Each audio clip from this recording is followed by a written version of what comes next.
Jika 3 jalur langit ini kamu tempuh, benar-benar kamu amalkan hingga kamu mendapatinya dalam kehidupan, niscaya kamu akan sampai di tujuan, bahagia hidup di dunia, mati dalam husnul khatimah. Di akhirat kamu akan diperkenankan masuk ke dalam surga tanpa hisab, tanpa adab, birahmatika ya arhamar rahimin. Assalamualaikum warahmatullahi wabarakatuh. Alhamdulillah, wassalatu wassalamu ala rasulillah Muhammad ibn Abdillah wa ala alihi wa sahbihi wa man wala. Subhanaka la ilma lana illa ma 'allamtana innaka antal alimul hakim. Rabbi syrah li sadri wa yassir li amri wahlul 'uqdatan min lisani yafqahu qawli, amma ba'du. Baik, sebelum kita mulai, kita akan baca niat belajar bersama-sama. Mudah-mudahan ilmunya nanti sekali lagi jadi ilmu yang manfaat buat kita sekalian. Bismillahirrahmanirrahim. Nawaitu ta'allum wa ta'lim wan naf'a wal intifa' wal mudzakarah wat tadhkir wal ifadah wal istifadah wal hidza 'ala tamassuk bi kitabillah wa sunnati rasulillah sallallahu alaihi wa alihi wasallam wa du'a ilal huda والدلالة على الخير ابتغاء مرضاته وقربه وثوابه وحسن الخاتمة مع اللطف والعافية وصلاح العاقبة برحمتك يا أرحم الراحمين. La hadratin Nabi Muhammad sallallahu alaihi wasallam wa alihi washabihi azwaji wa dzurriyyati wa ahli baiti wasallim wa jamil anbiya wal mursalin wal kulli ajma'in anna Allah yaghfiruhum wa yarhamuhum wa ya'li darajatihim fil jannah wa yanfa'una barakatihim wa asrarihim wa anwarihim wa ulumihim wa nafaatihim fid din wa dunya wal akhirah. Al-Fatihah, baca bersama-sama. A'udzu billahi minasyaitonir rajim. Bismillahirrahmanirrahim. Alhamdulillahi rabbil alamin. Arrahmanir rahim. Maliki yaumiddin. Iyyaka na'budu wa iyyaka nasta'in. Ihdinas siratal mustaqim. Siratal ladzina an'amta 'alaihim ghairil maghdubi 'alaihim waladdallin. Amin. Taqabbalallah minna wa minkum, taqabbal ya karim. Peta kebahagiaan hidup dunia membawamu kepada kebahagiaan hidup akhirat. Peta untuk membuatmu kenal kepada Sang Pencipta. Jalan hidup yang dapat membawamu menuju surga. Ini namanya jalur langit. Yang paling rugi yang gak mau ngikutin peta ini. Yang paling sukses yang jalan hidupnya mengikuti peta ini, mengikuti jalur langit ini. Karenanya adik-adik, ibu-ibu, saudariku sekalian yang saya muliakan, izinkan saya di kajian pada siang hari ini menyampaikan padamu tentang bagaimana cara kita menempuh perjalanan menuju Allah Subhanahu wa ta'ala lewat jalur langitnya. Biar gak sumpek hidupmu di dunia, biar matimu husnul khotimah, biar di akhirat nanti dapat masuk surga. Bukankah itu yang kamu mau? Bukankah itu yang kamu inginkan? Adik-adik, bukankah itu adalah cita-citamu? Betul? bahagia di dunia, mati husnul khotimah, di akhirat masuk surga. Adakah keinginan lebih tinggi daripada itu? Adakah cita-cita lebih mulia daripada itu? Enggak ada. Mesti menempuh jalur langitnya, karena surga adanya di langit. Karena segala kebaikan-kebaikan turun dari alam langitnya Allah Subhanahu wa taala menuju ke alam dunia ini. Saat kamu rasa dadamu sesak di dunia, maka naiklah ke atas dan menengadahlah. Maka dada langit siap untuk merengkuhmu, menjadikan sesakmu tak lagi bernilai apa-apa. Sesakmu jadi lega, sesakmu jadi lega. Ayo nih, buat adik-adik yang kegalauan mulu, dengerin saya. Buat ibu-ibu yang pusing mulu, terutama kalau lihat sisa saldo akhir bulan, dengerin saya. Simak baik-baik jalur langit. Gimana sih caranya kita menempuh jalur langit? Pertama,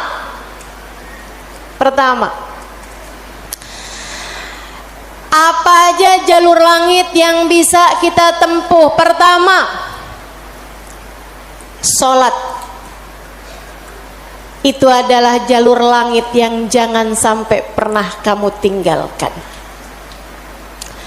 Sayyidina Muhammad Al-Bagir berkata kepada putranya Sayyidina Ja'far As-Sadiq, "Ya bunay, ittasil billah." Wahai anakku, senantiasalah terkoneksi dengan Allah, senantiasalah tempuh jalur langit menyampaikanmu kepada Allah Subhanahu wa taala.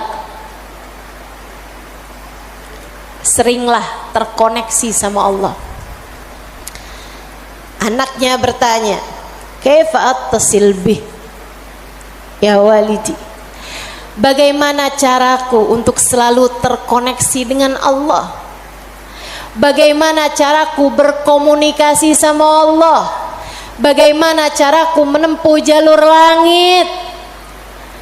Ayahandanya berkata, kalau kamu ingin kamu berbicara dengan Allah, sholatlah.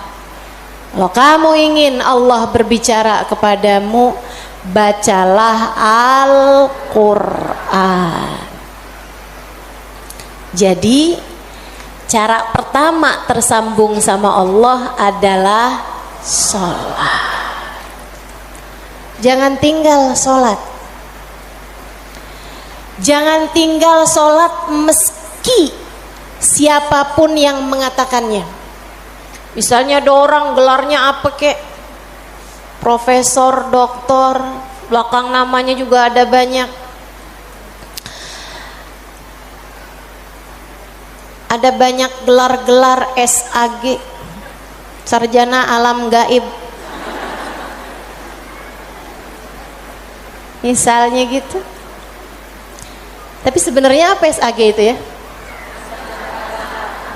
Sarjana agama. Oh, maafkan saya ya. Saudaraku sekalian yang saya muliakan, sepanjang apapun gelar yang dimiliki seseorang, kalau dia sampai mengatakan misalnya sholat, itu sudah tidak relevan lagi di zaman sekarang. Agama ini semakin maju. Karenanya makna sholat bukan seperti yang disampaikan para ulama. Misalnya dia ngomong begitu, sholat itu tujuannya mengingat Allah, aqimis sholata lidzikri. Kamu kalau udah bisa ingat Allah nggak pakai sholat, ya itu udah cukup sebagai sholat. Nah nih, hati-hati ucapan-ucapan yang tidak bertanggung jawab semacam ini. Salat itu kewajiban dari Allah. Allah yang punya jalur langit, Allah yang tahu bagaimana cara tersambung dengan Allah Subhanahu wa taala. Dan dia yang telah menamakan salat sebagai salat dari kata-kata wasala yasilu silatan, yang artinya adalah hubungan, tersambung. Orang yang punya salat, menjaga salatnya, dia akan senantiasa tersambung dengan Allah. Dia adalah orang-orang yang menjaga jalur langit. Komunikasi langitnya tetap tersambungkan. Jagain sholat. Dek, jagain. Tapi saya belum bisa khusyuk Ustazah. Nggak apa-apa. Saya masalahnya kalau sholat suka ngelambiar pikiran kemana-mana Ustazah. Sama. Saya juga. Sama. Tapi nggak apa-apa. Jangan pernah tinggal sholat. Imam Ghazali bahkan menyebutkan salah satu penyebab kematian dalam su'ul khatimah, salah satu penyebab iman tercabut dari dalam hati di saat kematian datang, naudzubillah min dzalik, nomor 1 tarkus shalah, meninggalkan salat. Tiang agama kita. Siapa yang salatnya benar, ibadahnya benar. Siapa yang ibadahnya benar, hidupnya benar. Siapa yang hidupnya benar, bakalan matinya benar. Siapa yang matinya benar, di akhirat dapat kehidupan yang menyenangkan. Karenanya mesti, harus, nomor 1 kamu benahi dalam hidupmu, jangan tinggal sholat. Sesibuk apapun kamu, sholat jangan tinggal, Dek. Sedang mengerjakan aktivitas penting semacam apapun, sholat jangan pernah tinggal, Bu. Jangan pernah tinggal sholat. Sebab orang kalau lagi ninggal sholat, bukan hanya karena dia nggak mau sholat, tapi karena dia tidak diizinkan Allah untuk menghadap kepadanya. Telah diputuskan jalur antara dia dengan Allah Subhanahu wa taala. Naudzubillah min dzalik, jalur langit telah terputus darinya. Itu kayak punya HP tapi nggak ada sinyal, nggak bisa dibikin apa-apa HP-nya. Punya HP nggak ada sinyalnya, Bu, nggak ada kartunya, mau dipakai apaan? Mau dipakai ngulek sambel? Ya kan enggak gitu. Karenanya teman-teman sekalian, sholat jangan tinggal. Kamu kalau dibikin sama Allah dalam hidup nggak ngerjain sholat, kamu perlu menangisi hal tersebut. Kenapa gitu? Saya sering sampaikan, orang ketika sholat bukan hanya karena dia mau sholat, akan tetapi karena dia masih punya nilai di sisi Allah, sehingga Allah masih izin. Allah kalau benci sama satu makhluknya, sama seorang hambanya, Allah nggak akan izinkan orang tersebut menghadapkan dirinya kepada Allah dalam sholatnya. Dia kirain dia yang nggak mau sholat, padahal Allah yang nggak mau dia menghadap kepadanya. Telah diputus jalur antara dia dengan Allah Subhanahu wa ta'ala. Na'udzubillah min dzalik. Ada yang nanya sama saya, Ustazah, saya nih kan lagi belanja nih Ustazah, kan sibuk tuh kan. Belanja di mana? Di mall saja. boleh nggak Ustazah saya jamak sholat saya? Lah ngemol di jamak sholat agak nih. Belanja ke pasar, sholat udah sampai di jamak-jamak. Innalillahi. Boleh nggak Ustazah? Nggak boleh lah. Yang boleh jamak sholat itu kalau bepergian, itu pun juga dengan jarak keluar kota 82 km.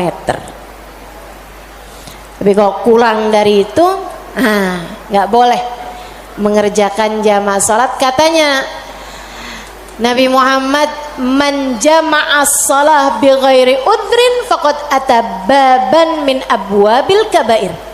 Siapa yang suka ngumpulin salat, jamaah salat tanpa ada alasan yang dibenarkan, dia sedang mendatangi salah satu pintu dari pintu-pintu dosa-dosa besar.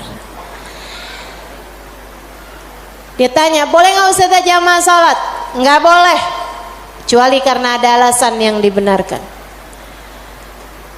Emang kenapa gitu Ustazah? Kamu kalau kepengen hidup dipentingkan sama Allah, maka kamu harus mementingkan Allah.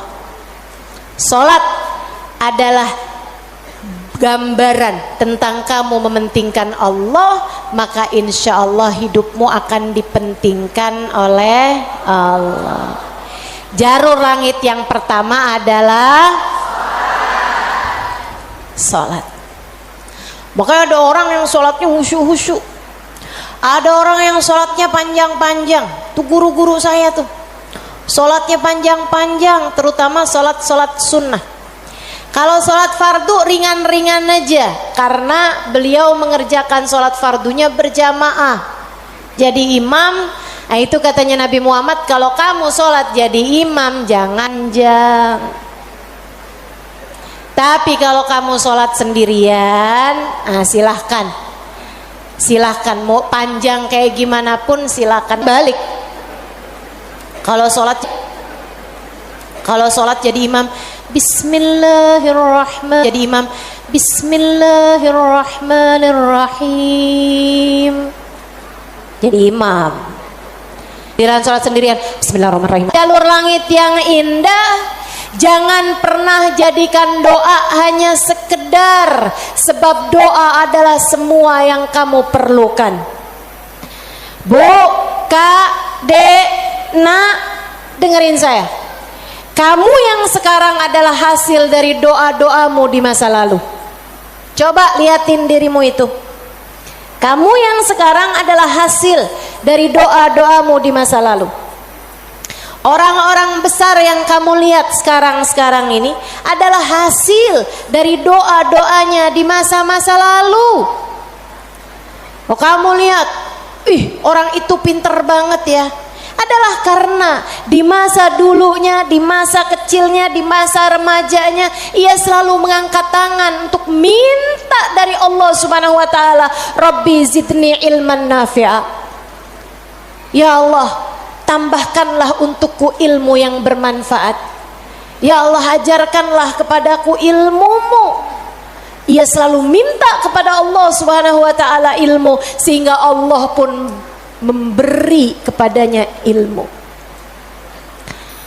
Siapapun yang kamu kenal, orang-orang hebat-hebat yang ada di sekitarmu, itu adalah hasil dari doa-doanya di masa-masa lalu. Tinggal kamu lihat dirimu itu. Kamu pengen jadi kayak gimana? Tempuhlah jalur langit dengan perbanyaklah berdoa. Dan itu bukan hanya urusan dunia, urusan akhirat lebih jelas lagi. Sampai saya pernah dengar satu cerita, ada dua orang, ibadahnya di dunia sama, ibaratnya nilai rapotnya nih sama persis. Nilai rapotnya sama persis waktu hidup di dunia. Dua-duanya sama-sama soleh, dua-duanya. Akan tapi yang satu dimasukkan ke dalam surga, kan ke surga Firdausul A'la yang paling tinggi. yang dinaikkan di surga yang bawahnya, dia protes, ya Rob, dia nilainya sama loh sama saya. Kenapa kok dia dikasih surga yang paling atas sementara saya di surga yang bawahnya? Walaupun surga tuh biar kata di emperan enak, tapi ya masa kamu mau minta surga yang emperan? Sehingga sekalian, hadir majelis aja di emperan gak enak, apalagi di surga. Dia tanya sama Allah, ya Allah, kenapa kami berdua nilainya sama tapi dia dinaikkan di surga Firdaus yang paling tinggi sementara saya. Itu sebabnya Nabi Muhammad mengatakan, idza sa'altumul jannah fas'alu al-firdausal a'la. Kalau kalian lagi minta surga, jangan tanggung-tanggung, mintalah surga Firdaus yang paling tinggi. Gitu. Doa deh, doa, jangan ditinggal. Doa, doa, perlu banget. Kamu harus sering-sering doa. Ustadzah, doa yang paling bagus apa? Lah doa itu urusan minta kok. Maka mintalah sesuai dengan apa yang kamu mau. Saya punya cerita indah yang diceritakan oleh salah satu guru saya beberapa bulan yang lalu ketika kedatangan beliau ke Indonesia, namanya Hubabah Syarifah bintul Habib Muhammad bin Abdul Haddar. Beliau datang dari Sewun, Hadramaut, Yaman. Saya menjadi penterjemah beliau kala itu, jadi saya ingat betul kisahnya. Salah satu dari kisah yang beliau ceritakan, kata beliau, ada seorang ibu-ibu datang kepada ayahanda saya. Ayahandanya seorang ulama terkemuka, namanya Habib Muhammad bin Abdullah Al-Haddar, guru dari guru saya, guru dari guru-guru saya, sekaligus ayah dari guru-guru saya. Ayahandanya Hubabah Syarifah, ayahandanya Hubabah Nur, ayahanda Hubabah Maryam. Habib Muhammad bin Abdullah Al-Haddar, pemilik Ribat Bayda di kota Bayda, Yaman sana itu. Sehingga sekalian, beliau seorang pendakwah, seorang yang mustajabud dakwah, yang doanya mustajab. Satu waktu ada seorang ibu datang dalam keadaan menangis terisak-isak kepada ayahandanya di saat Hubabah Syarifah sedang ada di sisi ayahandanya. Ibu tersebut bilang, Habib, tolong doakan anak saya, Bib. Anak saya bandel sekali, Bib. Saya susah banget. Ajakin dia sholat susah, ajakin dia kerjain kebaikan susah. Anaknya bandel, nggak mau denger apa kata saya. Tolong saya, Bib, doakan anak saya, apa yang harus saya lakukan. Beliau kemudian berkata, Bu, ibu kepengen anak ibu jadi anak yang soleh. Iya, Bib, pengen banget Bib. Ibu, doa seorang ibu untuk anaknya setara doa Nabi bagi umatnya. Maka doamu untuk anakmu lebih mustajab daripada doa siapapun untuk anakmu.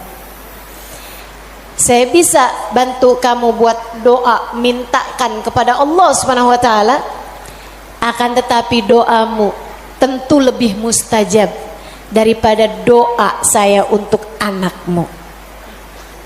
Ibu dengerin, Bu. Jadi gimana saya, Bib? Ibu bangun di waktu malam, ibu tahajud beberapa rakaat, kemudian seperti kamu menangis di hadapan saya untuk minta anakmu didoakan oleh saya, menangis pulalah di hadapan Allah. Sampaikan kepada Allah apa yang kamu sampaikan kepadaku atau apa yang ingin agar saya sampaikan kepada Allah tentang anakmu, sampaikan pula itu kepada Allah Subhanahu wa taala. Baik, Bib, pulang. Dikerjain. Nah, itu perempuan kalau solehah gitu tuh. Kalau dengar kebaikan, sami'na, saya dengar, kemudian saya patuhi. Ini yang dengar di sini juga insya Allah seperti itu. Apa yang didapat pada hari ini semoga dapat diamalkan. Yang pertama tadi jangan tinggal. Yang kedua tadi barusan ini perbanyak jalur langit. Dia pun mengerjakannya, bangun di waktu malam nangis, ya Allah tolong liatin anak saya, kesianin anak saya ya Allah, solehkan dia ya Allah, tolong pandang anak saya dengan pandangan kasih sayangmu ya Allah, saya nggak ngerti cara melakukannya ya Allah, seperti mana engkau telah menjadikan anak-anak dari hamba-hambamu yang soleh salehah. Kau jaga mereka, jaga pula lah anakku ya Allah, jauhkan dari segala dosa-dosa, jauhkan dari segala kejahatan-kejahatan, tolong jaga anak saya ya Allah.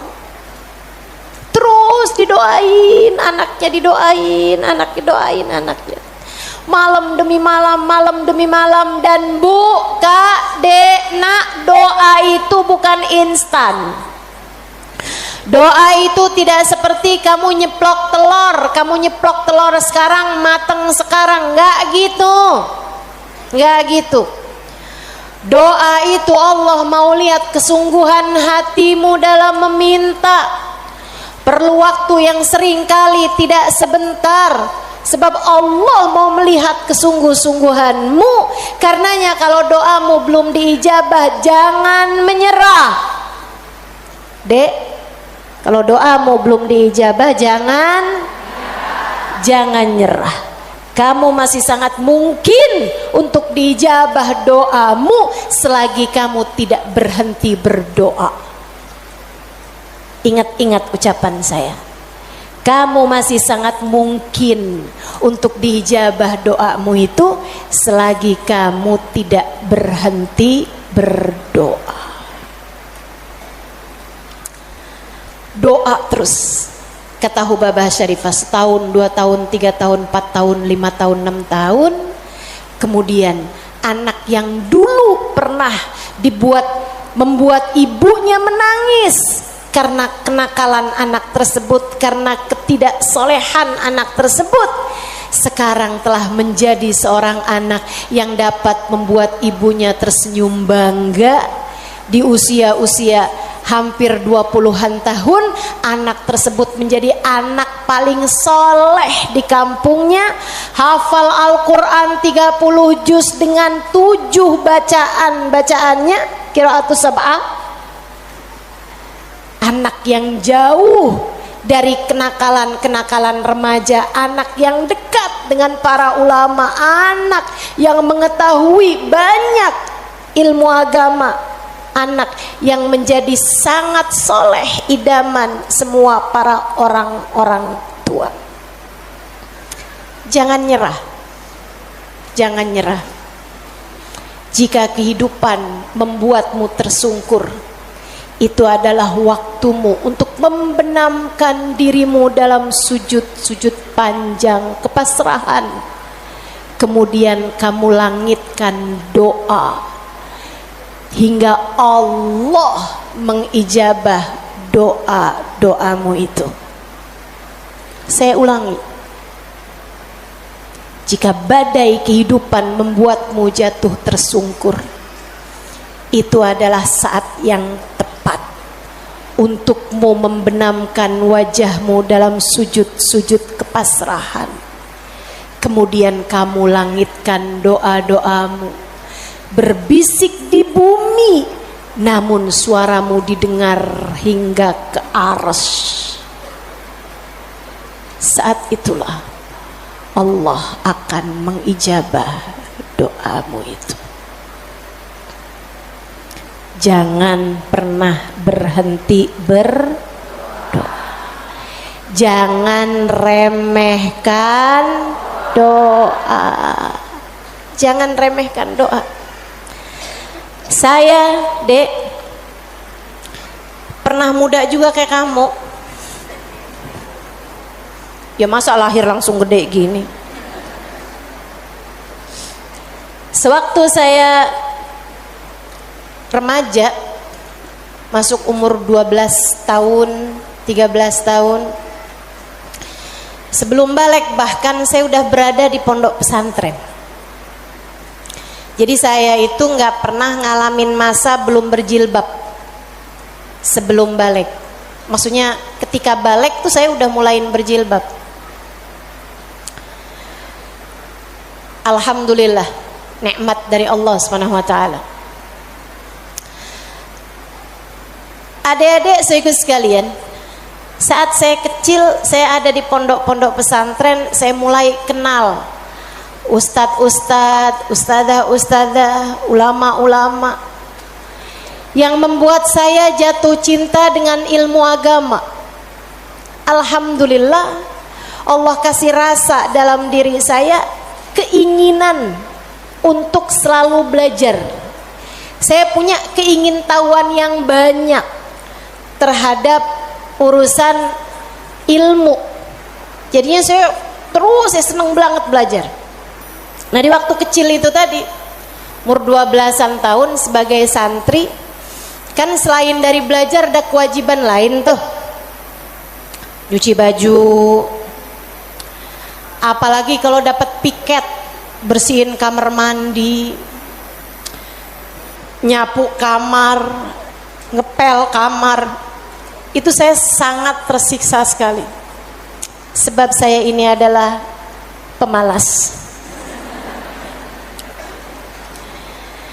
Jadinya karena saya pemalas urusan bebersih dan saya mendadak rajin ketika urusannya belajar. Saya seneng belajar, saya seneng tahu, saya suka mikir. Saya tuh kalau lagi baca kitab gitu seneng banget. Saya kalau lagi belajar gitu seneng banget. Apalagi kalau ustadzanya yang nyampein ilmu dengan cara-cara yang sangat saya sukai gitu, ngasih tahu hal-hal yang nggak ada di dalam kitab gitu. Saya bisa melongo dengerin, seneng banget. Jadinya di masa-masa kecil itu kalau saya lagi dengerin kajian, kalau saya lagi baca kitab, saya suka doa, ya Allah, jangan pernah pisahkan saya dari ilmu. Ya Allah, jangan pernah jauhkan saya dari kitab-kitab pengetahuan yang mendekatkan saya padamu. Umur 12 tahun, 13 tahun, doa saya semacam itu. Ayo nih adik-adik yang umur 16 tahun, ya Allah kenapa kok saya nggak pernah ada yang nembak ya?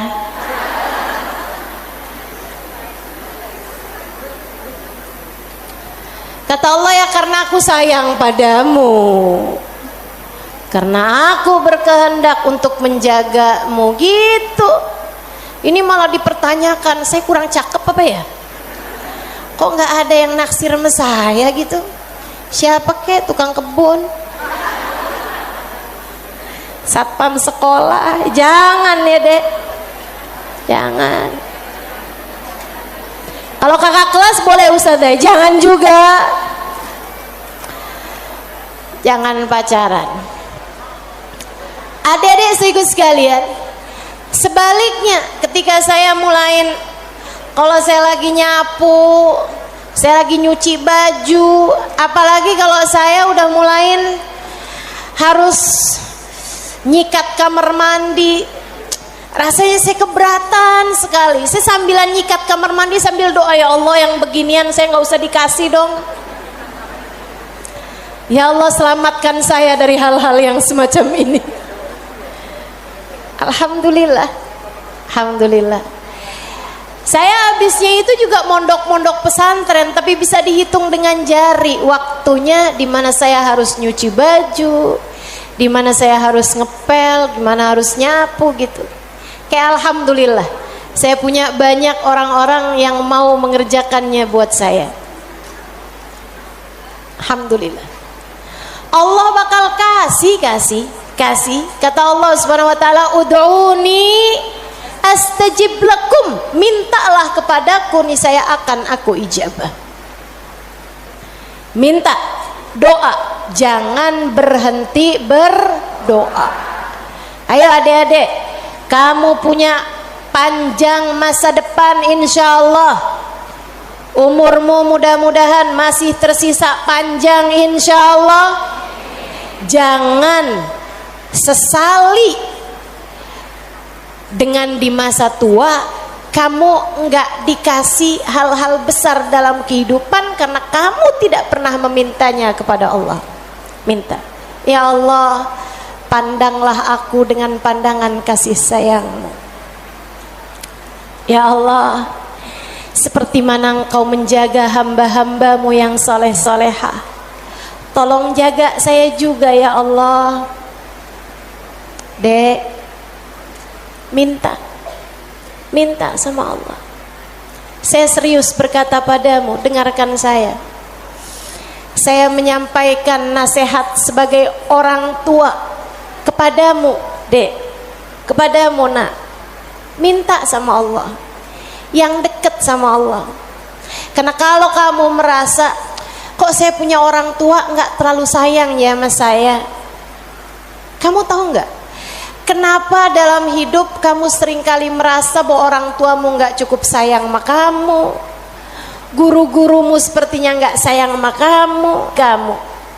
Saya kasih tahu, saat Allah membuat hatimu patah dari berharap kepada manusia, itu adalah cara Allah untuk mengenalkan kasih sayangnya yang tak terbatas padamu.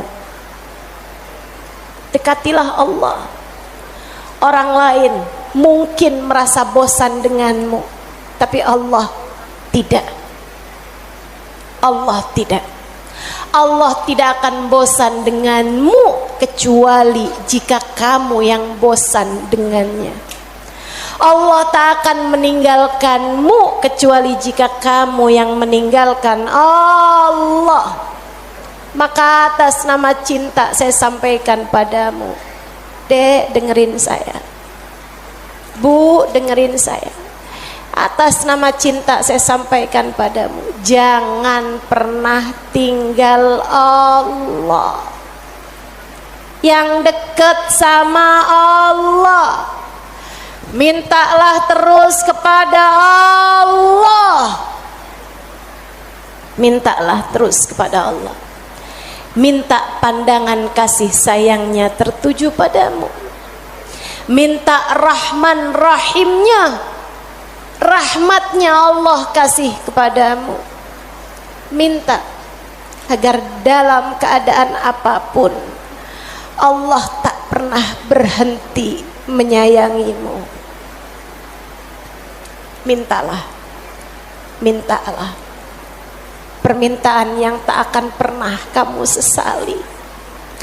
Gak usah minta, ya Allah, jangan biarkan orang tua saya meninggalkan saya.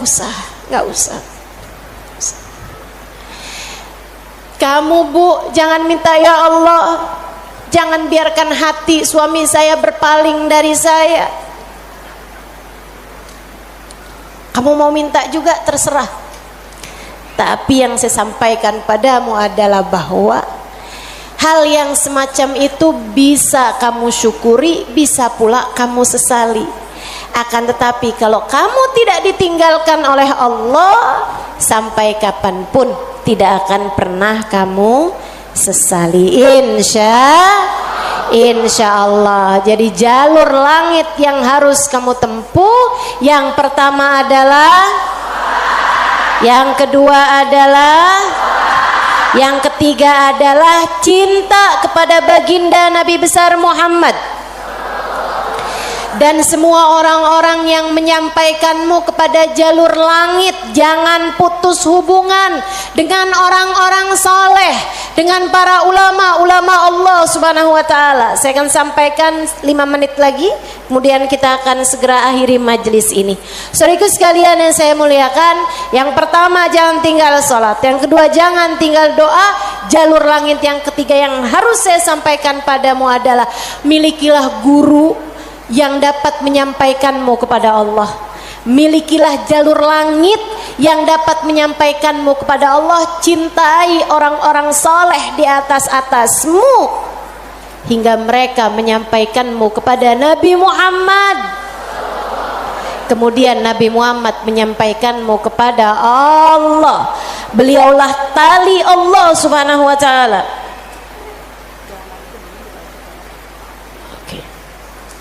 Beliaulah tali Allah subhanahu wa ta'ala yang terbentang kepada kita sekalian. Mudah-mudahan Allah subhanahu wa ta'ala senantiasa menyampaikan kita kepada Allah subhanahu wa ta'ala lewat jalur langit yang benar, jalurnya baginda kita Nabi besar Muhammad sallallahu alaihi wa ala alihi wasallam, manusia yang paling penuh kasih kepadamu.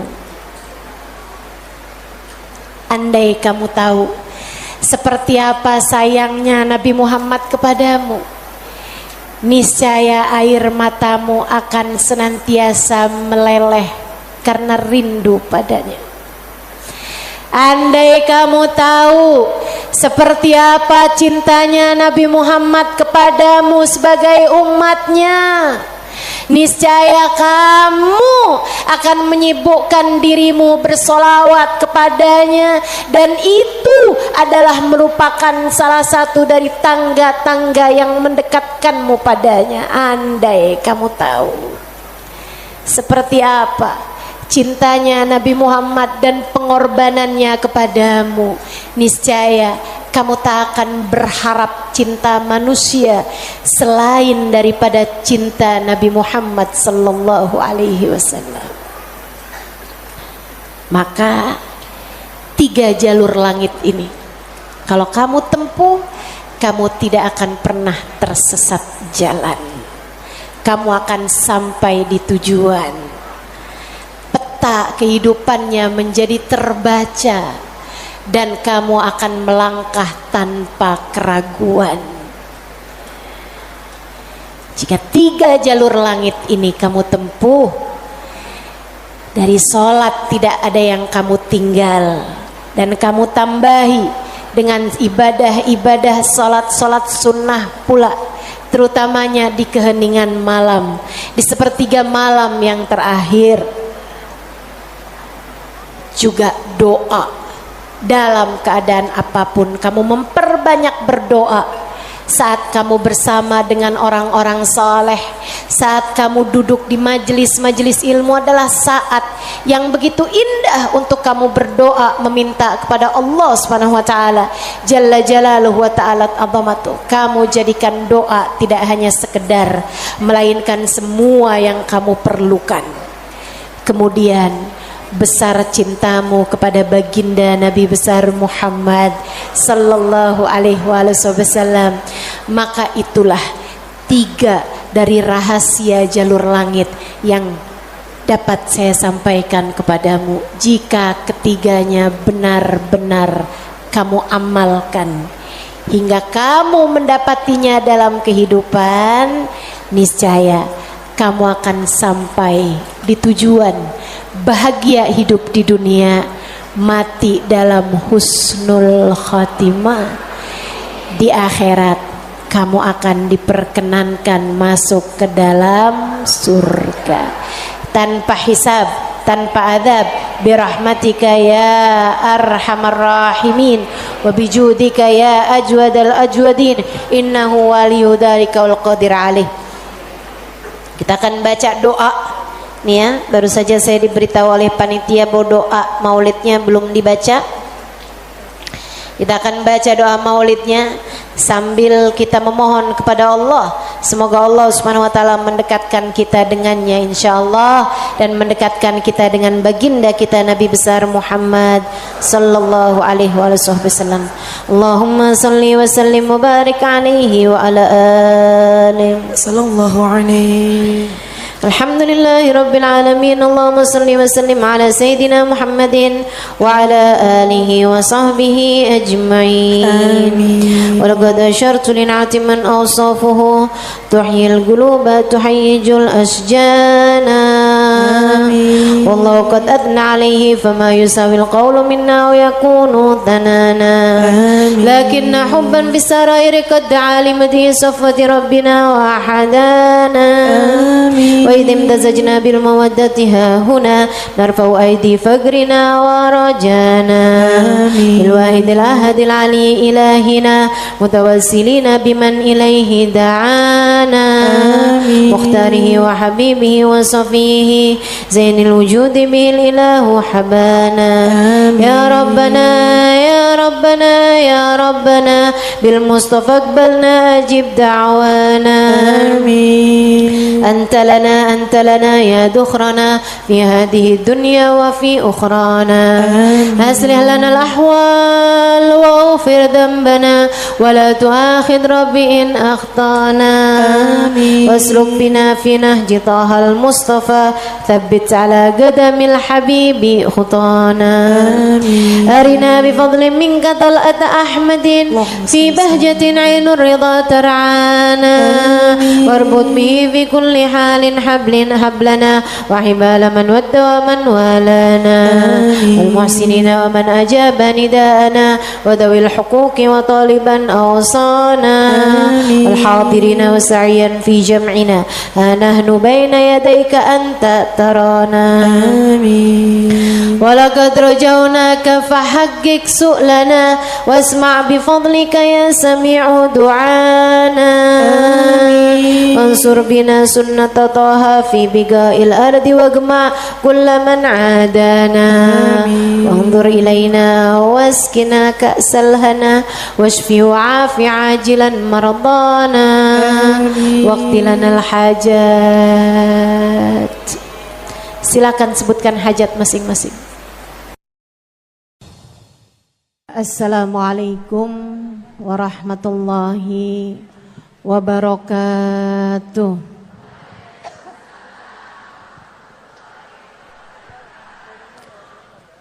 Alhamdulillah.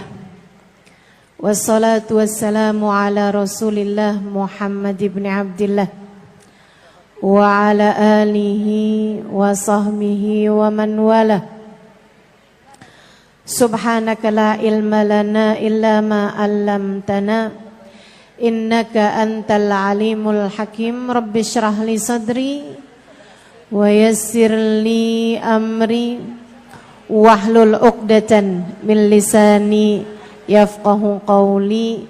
Amma ba'du. Alhamdulillah, Allah sampaikan juga saya ke tempat ini.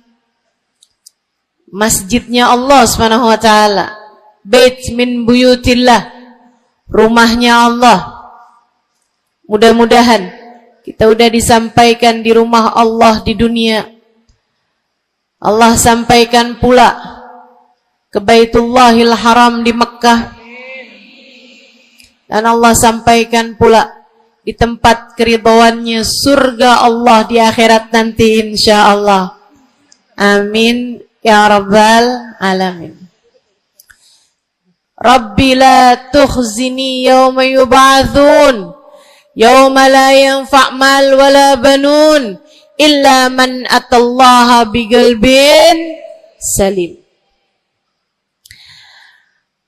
Kata Nabi Ibrahim yang Allah tuliskan dalam Al-Quran, ya Allah, jangan kecewakan aku, jangan buat aku susah pada hari di mana Engkau membangkitkan hamba-hambamu.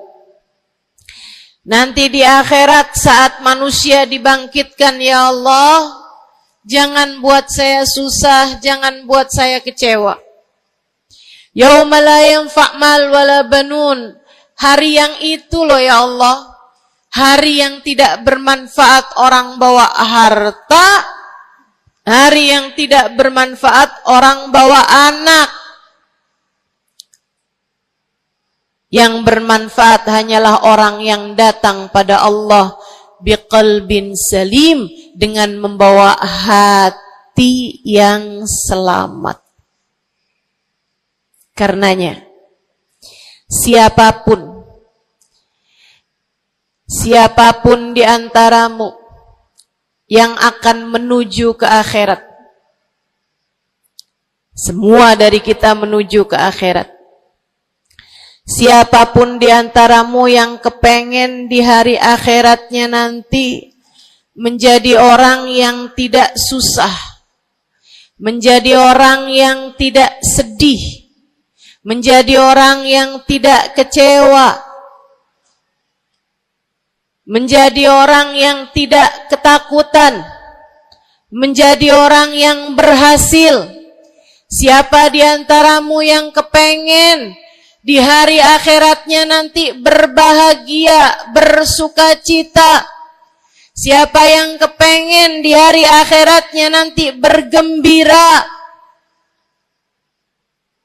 Pastikan saat-saat ini, saat hidupmu di dunia ini, pastikan kamu sedang menuju kepada keselamatan hati.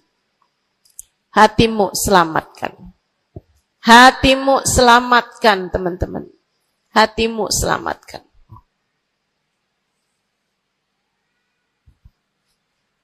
Semoga Allah karuniakan kepada kita selamatnya hati, insyaallah. Amin.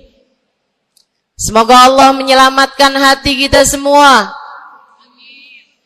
Semoga Allah menyelamatkan hati kita semua.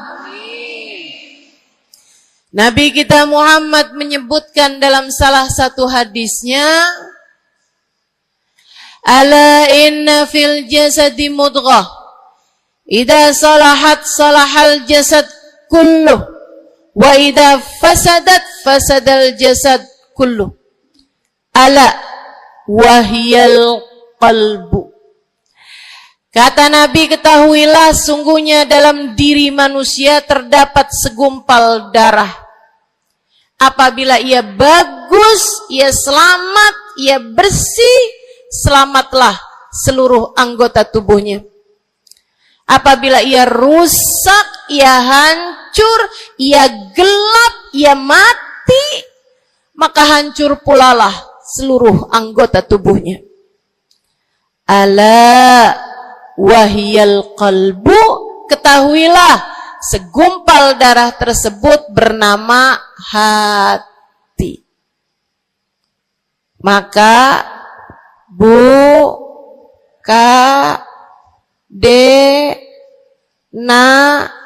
nek, banyak nenek-nenek di sini.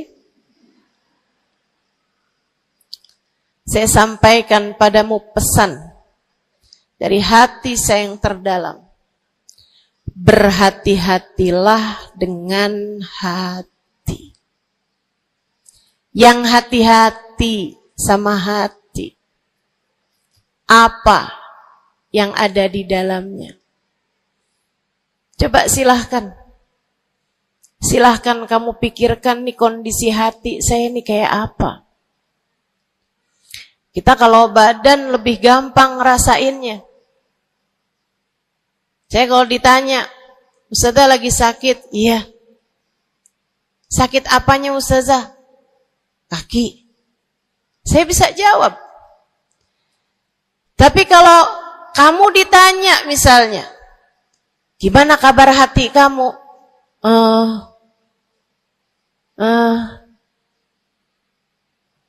Gimana kabar hatimu?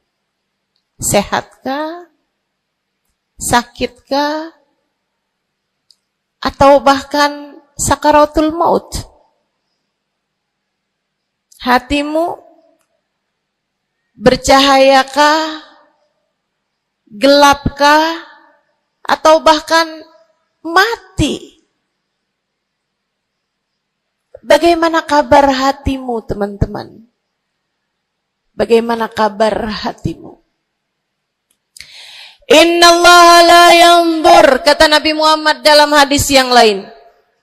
Innallaha la yanzur ila suwarikum wala ila absyarikum, walakin yanzur ila qulubikum. Sungguhnya Allah tidak melihat kepada badan kalian, Allah tidak melihat kepada warna kulit kalian. Allah nggak peduli hidung kamu mancung ataukah pesek. Allah nggak peduli kulit wajahmu mulus ataukah berjerawat. Allah nggak peduli kamu tinggi ataukah pendek. Allah nggak peduli warna kulitmu semacam apa. Yang Allah Subhanahu wa taala lihat, yang Allah Subhanahu wa taala perhatikan adalah hatimu. Adakah ia mulus? Adakah ia penuh dengan penyakit-penyakit? Yang Allah pandang darimu adalah hatimu. Nih, sekarang saat kamu duduk sama rata di tempat ini, teman-teman. Meskipun ada yang lebih tinggi, ada yang lebih rendah, tapi kita duduk nih sama-sama di tempat ini nih.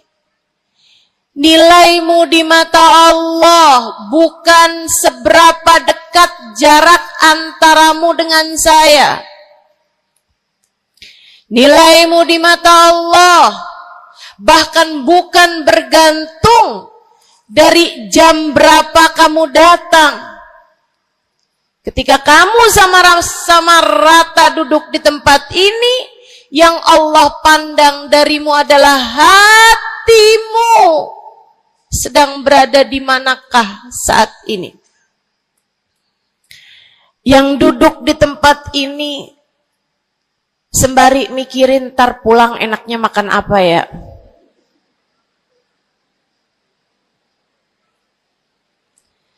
Yang duduk di tempat ini sambil mikirin, kok saya lapar ya? Iya, belum sarapan.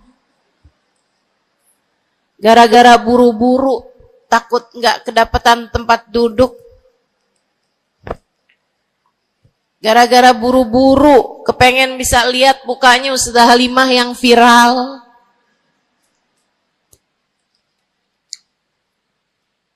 Hatimu.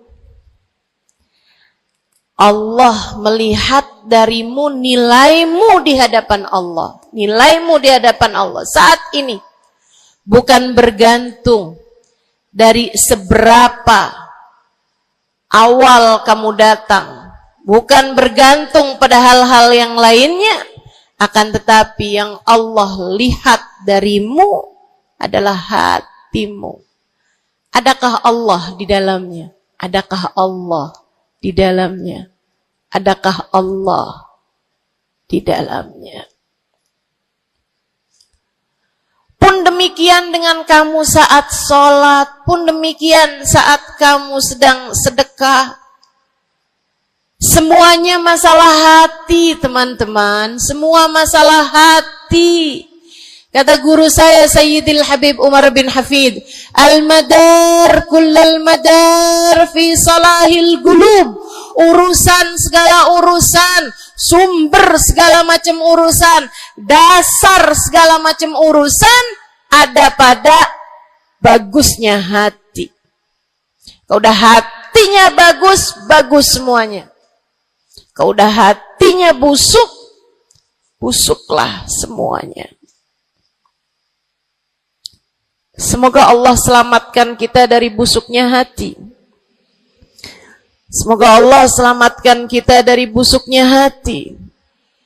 Amin ya rabbal alamin. Dunia, akhirat, masalah semuanya ada pada hati. Karenanya yuk kita bahas gimana sih caranya nyelamatin hati. Yang pertama,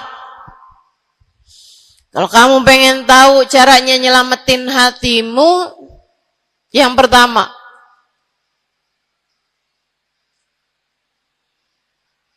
bersihkan sampah-sampahnya. Nih, kamu mau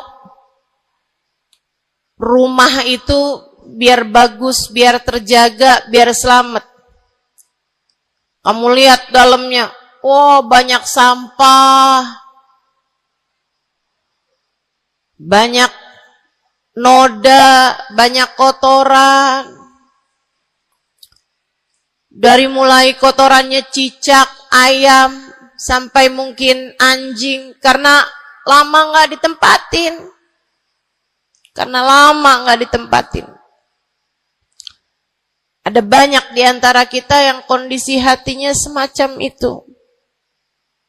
Sampah begitu banyak dalam hatinya.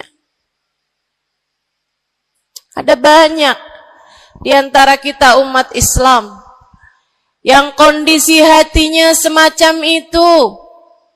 Begitu banyak sampah di dalam hatinya tersebut.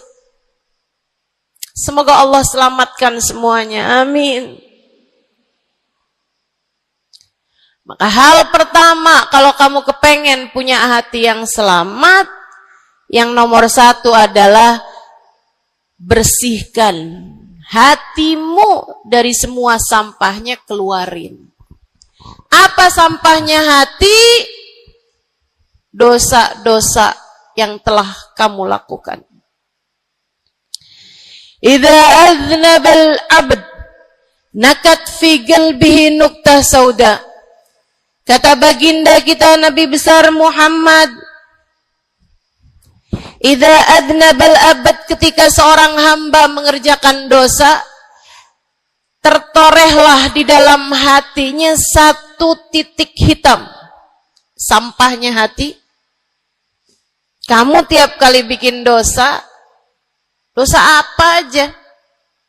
Bukan hanya dosa besar, zina, bukan hanya dosa besar, minum minuman keras atau narkoba, bukan hanya dosa besar, judi atau riba, bukan hanya dosa-dosa besar. Kalau itu titik hitam yang sangat besar tertoreh di dalam hatimu itu. Bahkan dosa-dosa kecil, sekedar marah-marah sama suami, atau ngambil uang suami. Gimana? Pernah? Rezeki istri solehah ustazah. Lagi mau nyuci, kelihatan, alhamdulillah. Emang haram ya ustazah? Ya haram, bukan punya kamu. Kan katanya ada hak istri dalam harta suami. Iya betul kalau dia kasih. Kalau dia kasih, kalau nggak kasih, nggak halal juga. Bahkan dosa-dosa kecil, seperti melihat tetangga, terus kamu bilang, ya ampun, cakep banget ya. Nyesel saya nggak kawin sama dia.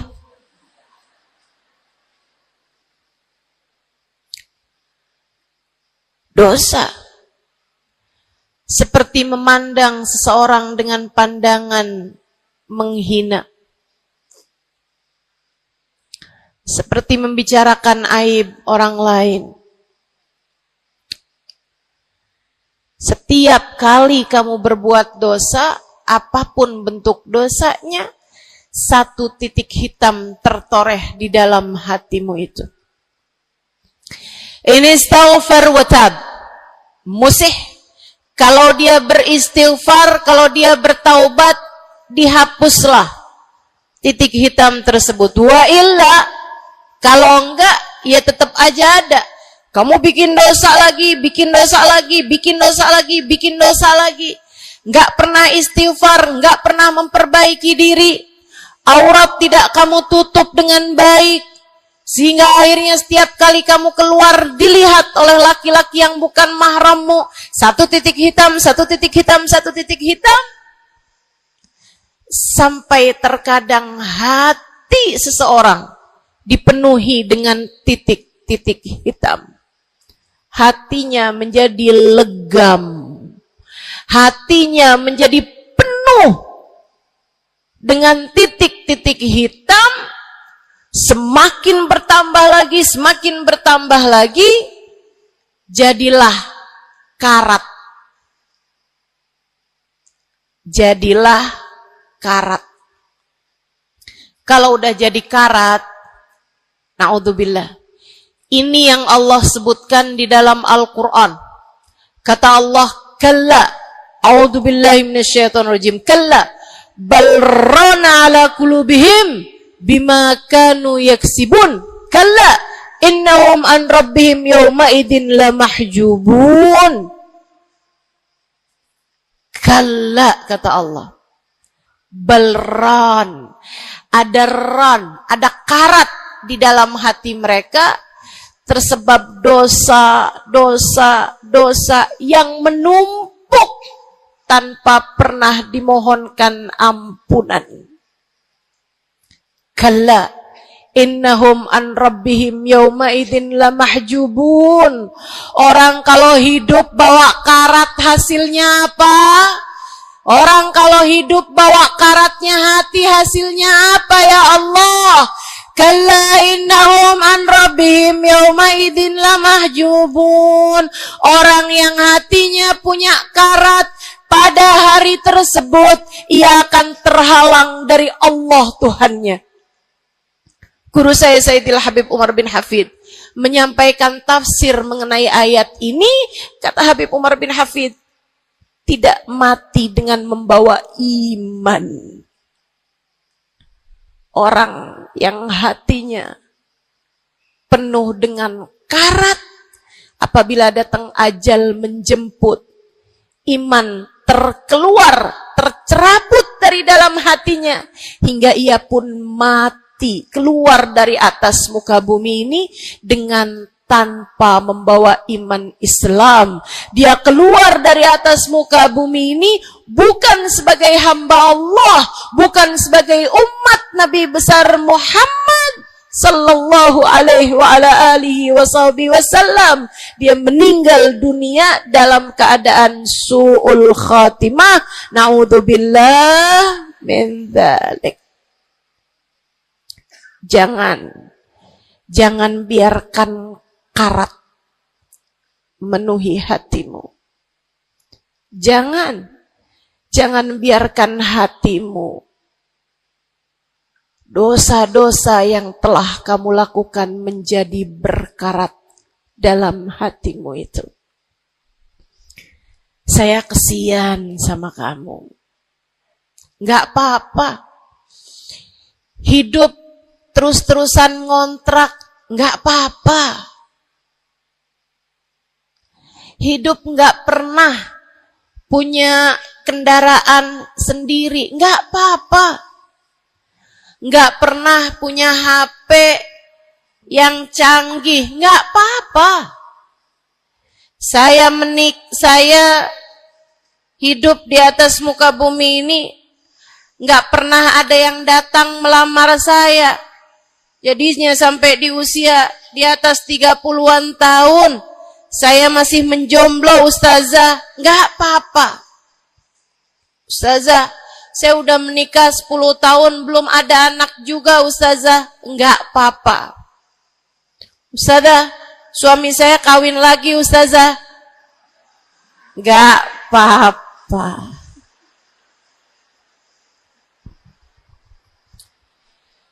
Hidup di dunia ini, apapun yang terjadi, semuanya hanyalah sementara.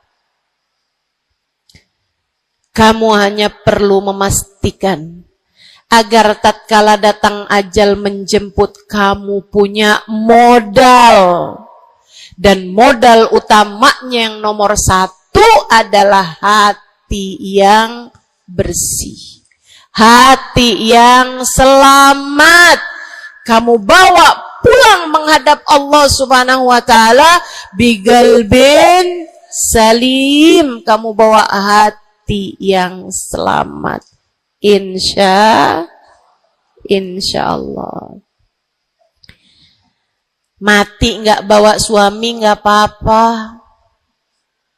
Mati nggak bawa anak nggak apa-apa. Nggak bakalan jadi pertanyaan malaikat raqib atid. Tapi mati harus dengan membawa hati yang selamat. Mudah-mudahan Allah karuniakan. Mudah-mudahan Allah karuniakan. Saudaraku sekalian yang saya muliakan, maka bersihkan sampah-sampah dalam hatimu itu. Caranya gimana nih, Ustazah? Dosa-dosa saya emang udah banyak banget. Saya di masa muda, di masa remaja, bahkan sampai udah tua juga nih, bergelimangan dengan dosa demi dosa. Banyak dosa saya, Ustazah. Saya zaman muda berada dalam masa jahiliyah. Dosa, segala dosa saya kerjakan. Apa yang harus saya lakukan? Bersihkan karat-karat dalam hatimu itu dengan taubat. Minta ampun sama Allah. Minta ampun sama Allah. Kamu perlu nangis sama Allah. Kamu perlu sungguh-sungguh minta ampunan sama Allah. Dosa segede gunung, kalau Allah mau melemparkannya ke dalam lautan ampunan, inna kaba'irad dunubi ful ghufrani kalamami.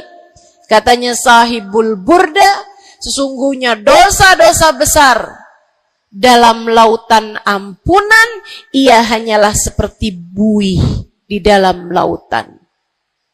Gak ada artinya apa-apa kalau Allah mau ampuni. Dosa sebesar apapun, kalau Allah mau ampuni gak ada artinya. Tapi dosa sekecil apapun, kalau Allah mau perhitungkan, kamu gak akan selamat. Saya sampaikan padamu atas nama cinta. Dosa sekecil apapun yang kamu lakukan, jika ia tidak berjumpa dengan ampunan Allah, kamu bisa tidak selamat. Iblis nyembah Allah 70.000 tahun lamanya. Sujud di atas bumi, dia sujud, bumi dihancurkan, Allah naikin dia ke langit. Di atas langit dia sujud, ganti-ganti posisi sujudnya. Karenanya Imam Ghazali dalam kitabnya Minhajil Abidin mengatakan, ma min buk'ah minal ard was sama, tidak ada satu jengkal tanah, baik di bumi ataupun di langit, illa waqad sajad iblis fihi sajdah. Iblis udah pernah sujud di sana, di semua tempat di bumi maupun di langit. Paling banyak ibadahnya ternyata bukan seorang wali. Paling banyak ibadahnya ternyata bukan seorang nabi. Kalau hitung-hitungan panjang-panjangan ibadah, ibadahnya iblis lebih panjang daripada siapapun dari makhluknya Allah Subhanahu wa ta'ala yang pernah tinggal di bumi ini. Akan tetapi dia nggak nurut. Iblis ibadah 70.000 tahun, nggak nurut sekali doang, sekali aja. Wa idh qulna lil malaikati isjudu li Adam fasajadu illa iblis. Ketika kami memerintahkan seluruh makhluk yang ada di langit, seluruh malaikat, kami perintahkan, wahai malaikat-malaikatku, sujudlah kalian kepada Adam. Fasajadu, mereka semuanya sujud. Illa iblis, kecuali iblis doang. Tantang, petenteng gak mau sujud. Allah tanya, ma manaka antas judali Adam id amartuk? Iblis, apa yang bikin kamu gak mau sujud kepada Adam? Padahal aku yang telah memerintahkanmu. Bukankah kamu selama ini sujud di bumi, di langit untuk menyembahku? Sekarang aku perintahkan padamu untuk sujud. Kenapa kamu gak mau sujud padanya? Iblis gak bilang, ya Allah, kan perintahnya tadi malaikat. Saya kan bukan malaikat ya Allah. Gak gitu. Gak gitu. Saudariku sekalian yang saya muliakan, bahkan iblis gak bilang, males ya Allah saya sujud, lagi bisulan, misal. Enggak gitu juga. Makanya orang yang meninggalkan taat karena malas, karena bodoh misalnya, itu lebih dimaklumi teman-teman. Daripada yang kayak iblis ini nih. Ketika ditanya apa yang membuatmu gak mau sujud, wahai iblis kepada Adam, iblis dengan pongahnya, dengan sombongnya mengatakan, ana khairun minhu, saya lebih baik daripada Adam. Khalaqtani min nar wa khalaqtahu min tin. Saya berasal dari api, sementara Adam berasal dari tanah. Tanah diinjak-injak ya Allah, sementara api begitu hebatnya. Fahbit minha fa innaka rajim. Kata Allah, kita yang taat sama dosa sama-sama baik.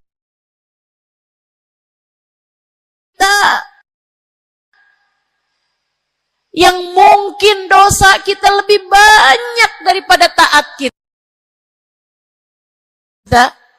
Kayak katanya Habib Ali Habsyi, kadang ada orang Islam, malaikat raqib yang nyatet pahala nganggur berbulan-bulan. Sementara malaikat atid yang nyatetin dosa sibuk bener. Gimana dengan kita? Iblis hanya satu saja melanggar aturan Allah. Allah kemudian mewahyukan padanya, keluar kamu wahai iblis dari surgaku.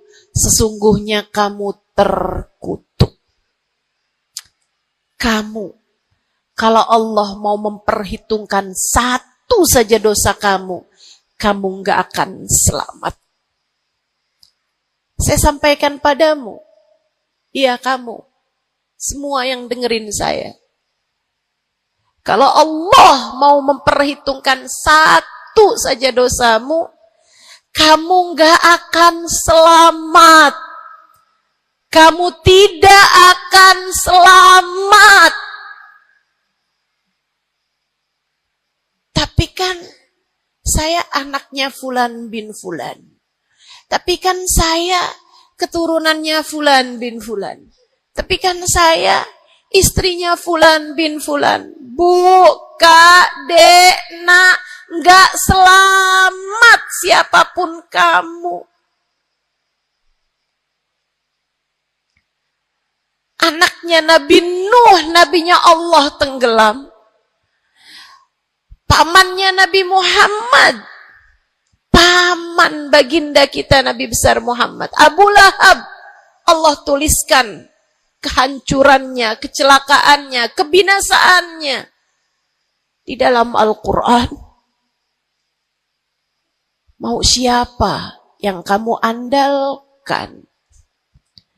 Tapi kan saya udah banyak bikin taat, saya tiap malam bangun tahajud. Kamu nggak nyampe seujung kukunya ibadah iblis 70.000 tahun. 70.000 tahun. Sujud pada Allah SWT di tiap jengkal tanah. Nih tanah yang sekarang kita jejak ini pernah dibikin sujud sama iblis. Waktu iblis tinggal di atas muka bumi ini. Tapi semuanya enggak manfaat. Kalau Allah mau memperhitungkan satu saja dosa hambanya, ia tidak akan selamat. Sebab Allah hanya mau menerima hati yang tidak ada sampah di dalamnya. Sebab hanya berkenan menerima hati yang tidak ada noda-noda di dalamnya.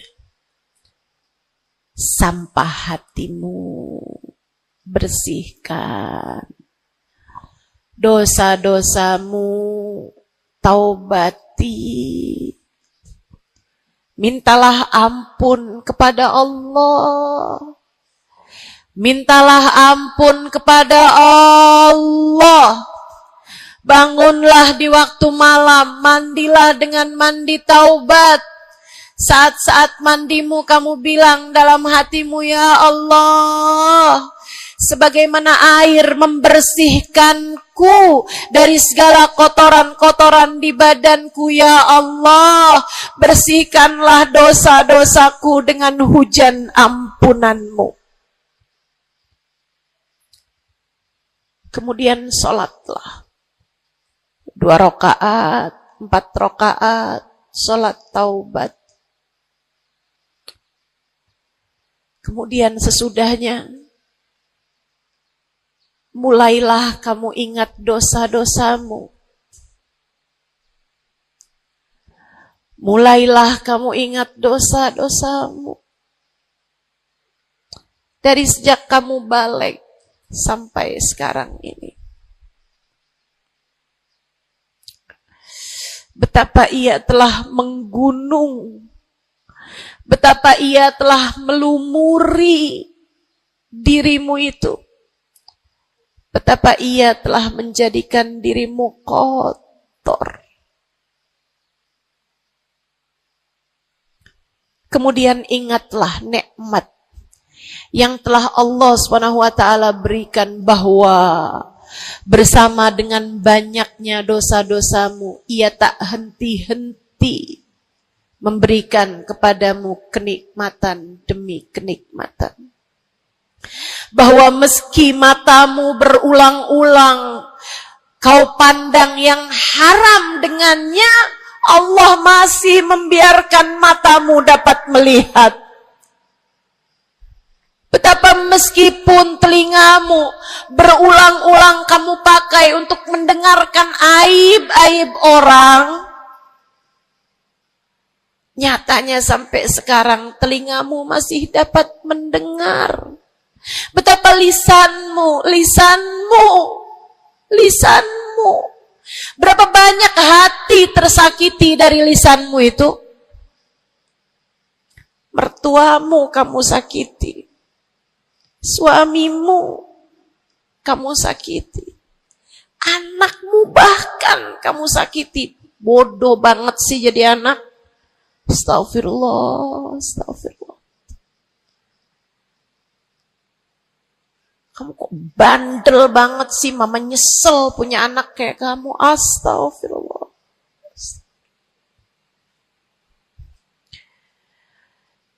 Betapa lisanmu menyakiti hati tetanggamu, saudara-saudarimu, sahabat-sahabatmu, orang-orang di sekelilingmu, merasakan gangguan dari lisanmu itu, tersakiti dari lisanmu itu.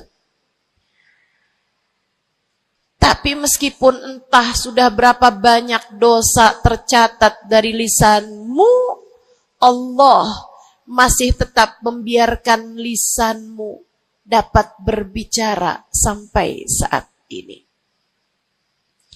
Nikmat tak henti-henti Allah berikan kepadamu, bukan? Betapa durhakanya diri kita. Namun betapa penuh rahmatnya Allah kepada kita. Betapa berlumurannya kita dengan dosa-dosa. Namun betapa Allah bersama dengan segala dosa-dosa yang kita lakukan, tak henti-hentinya membanjiri kita dengan kenikmatan. Wa in ta'uddu ni'matallahi la tuhsuha. Kalau kamu mau hitung nikmatnya Allah, kamu tak akan pernah mampu menghitungnya. Sesudah kamu ingat-ingat dosamu, kamu ingat nikmat Allah kepadamu, kamu ucapkan seperti ucapan baginda Nabi Muhammad. Allahumma anta rabbi, la ilaha illa anta khalaqtani wa ana abduka wa ana ala ahdika wa wa'dika mastata'tu a'udzu bika min syarri ma sana'tu abu'u laka bi ni'matika 'alayya wa abu'u bi dhanbi faghfir li fa innahu la yaghfiru dzunuba illa anta. Ya Allah, Engkau adalah Tuhanku. Tak ada Tuhan kecuali Engkau. Aku adalah hamba-Mu yang Kau perintahkan buat taat, yang Kau perintahkan untuk menepati janji semampuku. Ya Allah, aku berlindung dari buruknya perbuatan yang telah aku lakukan. Begitu buruk, begitu jelek dosa yang telah aku perbuat padamu, ya Allah. Abu'u laka bi ni'matika 'alayya. Ya Allah, Engkau selalu datang padaku dengan berbagai macam kenikmatan-kenikmatan. Wa abu'u bi dzambi, sementara aku selalu datang padamu dengan dosa demi dosa. Faghfirli, ampunilah aku ya Allah. Fa innahu la yaghfiru dzunuba illa anta. Bukankah tak ada yang dapat mengampuni dosaku selain Engkau ya Allah. Minta ampun sama Allah. Minta ampun sama Allah. Yang serius, menangislah di hadapannya. Menangislah di hadapannya. Dalam keheningan malam saat tiada sesiapapun yang melihatmu. Jauhkan dulu apapun yang dapat membuatmu kehilangan konsentrasi. Jangan lagi khusyuk-khusyuk begitu tiba-tiba kedengaran suara Shopee.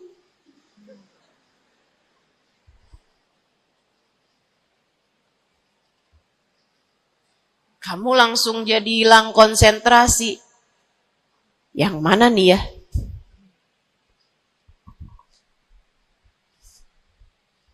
Bismillah. Kalau kamu pengen punya hati yang selamat, nomor 1 adalah taubat. Taubatan nasuha. Taubat yang sungguh-sungguh. Nyesel telah berbuat dosa. Meninggalkan dosa-dosa tersebut. Berjanji untuk tidak mengulanginya lagi. Jika dosanya terkait sama manusia, ada syarat keempat yang harus dilakukan, yaitu meminta maaf kepada orang yang telah engkau sakiti hatinya tersebut. Yang kamu habis bikin dosa sama dia, minta maaf. Mudah-mudahan Allah SWT ampuni dosa-dosa kita. Amin. Semoga Allah ampuni dosa-dosa kita. Amin. Ketika ada seorang ulama ditanya, ya Syekh, wahai Syekh, Kalau saya nih punya banyak hajat nih, punya banyak permintaan, tapi waktunya sempit buat doa. Doa apa yang seharusnya saya panjatkan? Misalnya nih, lagi sebentar nih bisa kepegang Hajar Aswad, lagi sebentar nih bisa ada di depan Ka'bah, lagi sebentar nih bisa ada di dekat makam Nabi Muhammad sallallahu alaihi wasallam. Sesudah kita ucap salam kepada baginda Nabi, ini apa nih yang harus saya minta kepada Allah? Hajat saya banyak sementara waktu saya sempit buat doanya. Apa yang harus saya mintakan?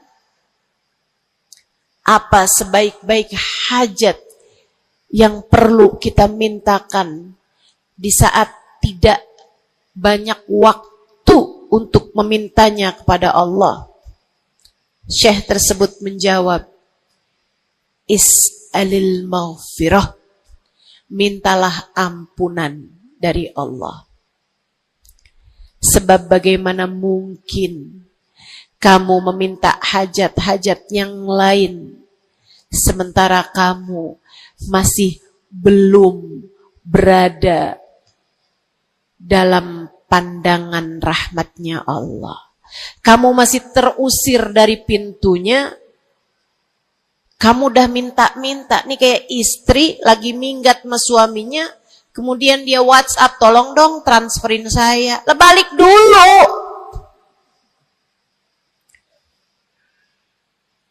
Baru minta. Tiap kita ngerjain dosa adalah tiap langkahan kita menjauh dari Allah Subhanahu wa ta'ala.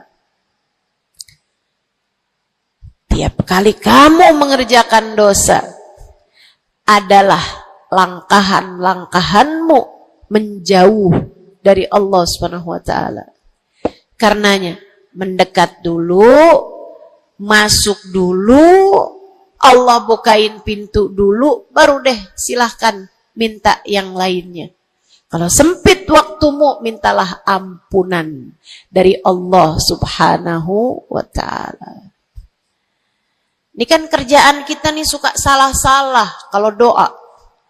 Giliran lagi ada hujan nih, wah doa mustajab, langsung, ya Allah jodoh ya Allah. Yang cakep, yang ganteng, yang kaya, yang setia, yang soleh, banyak bener. Padahal kalau ngelihat dirinya kagak ada pantes-pantesnya. Kalau kamu pengen jodoh yang soleh, solehahkan dulu dirimu itu.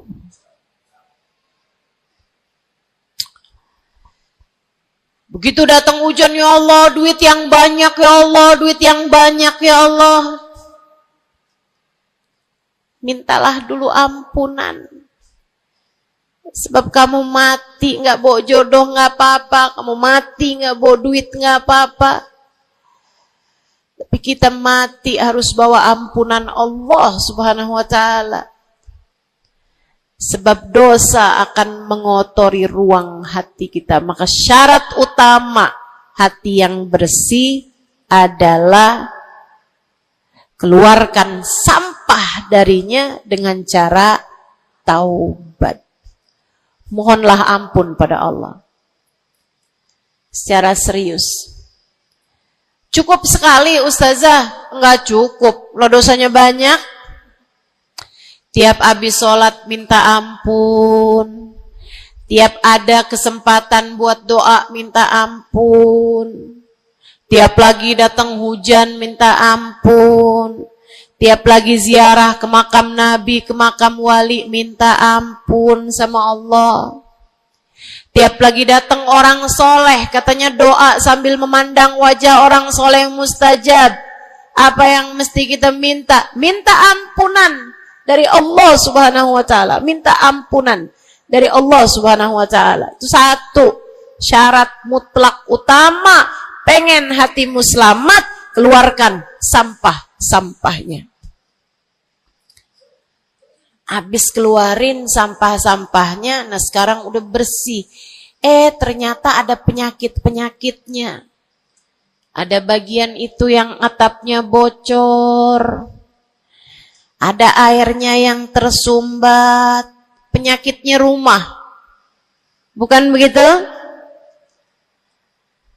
Saudaraku sekalian yang saya muliakan, kamu kepengen hatimu jadi hati yang selamat, sembuhkan hatimu dari berbagai macam penyakit-penyakitnya. Apa aja sih penyakit-penyakitnya hati? Banyak. Imam Ghazali menyebutkannya dalam kitab Ihya Ulumuddin. Sampai jadi satu kitab yang tebal membahas mengenai hal-hal yang buruk yang ada dalam hati manusia. Bahasan panjang, nggak akan keburu waktunya buat bahas panjang itu. Tapi saya bilang, Bu, kayak rumah. Saya pernah beli rumah. Suami saya beli rumah. Kemudian saya liatin rumahnya bagus, bersih, cakep, udah nih. Kemudian satu hari saya ajak teman saya yang ngerti urusan rumah, ahli desain interior rumah. Saya bawa masuk dalam rumah saya, dia liatin, ini bocor nih Ustazah, yang ini nih harus cepet-cepetan ditambal. Terus dia lihat ada bagian atap tuh bocor tuh Ustazah, tambal dulu Ustazah. Dibenerin dulu tuh Ustazah sebelum ditempatin. Bu, saya kirain rumah saya udah bagus. Ternyata kalau dilihat sama ahlinya baru ketahuan. Kita juga begitu semua. Kita kirain hati kita baik-baik aja. Tapi kalau kita duduk ngaji, kalau kita hadir di majelis taklim, kalau kita dengerin kajian-kajian, kita baru paham. Ya Allah, ternyata hati saya ada penyakitnya di sini. Ternyata saya juga punya penyakit yang ini. Ternyata saya punya penyakit yang ini. Karena jangan berhenti